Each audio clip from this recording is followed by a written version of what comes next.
ఇవ్వాల్సిందిగా కోరుతున్నాను. ప్రతిపక్ష నాయకుడికి మరియు గౌరవ సభ్యులందరికీ మరియు నా సోదరి సోదరులారా నా ఆదాబ్.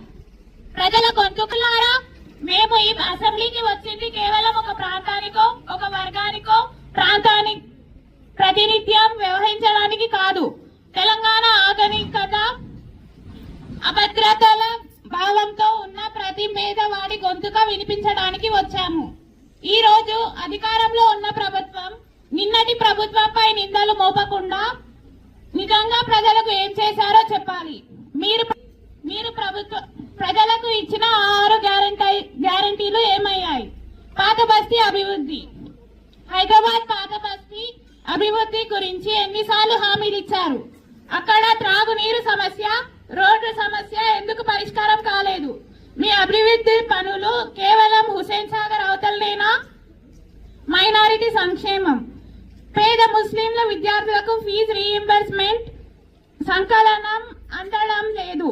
షాదీ ముబారక్ వంటి పథకాలు కేవలం కాగితాల పరిమితం కావడం ఎంతవరకు సమస్యం? నేను సూటిగా అడుగుతున్నాను. లౌకికవాదం కేవలం ఓట్ల కోసం మాట్లాడే మాటలు కాకూడదు, అది పాలనలో కనిపించాలి.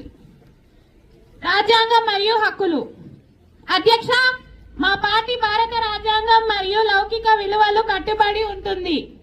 అధికార నిర్లక్ష్యం, ప్రభుత్వ సంక్షేమ పథకాలు అమలు చేయడంలో అధికారులు నిర్లక్ష్యం వ్యవహరిస్తున్నారు. ఆ నిర్లక్ష్యాన్ని సరిదిద్దే బాధ్యత ప్రభుత్వంపై లేదా? కేవలం బదిలీలతో సమస్యలు పరిష్కారం కావు. చట్టం అందరికీ ఎక్కడ పక్షాతాపం ఉండకూడదు. చట్టం ముందు ప్రతి ఒక్కరు సమానమే అనే భరోసా ప్రజలకు ఇవ్వండి.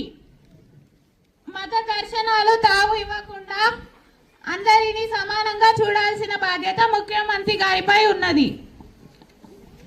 Madam speaker.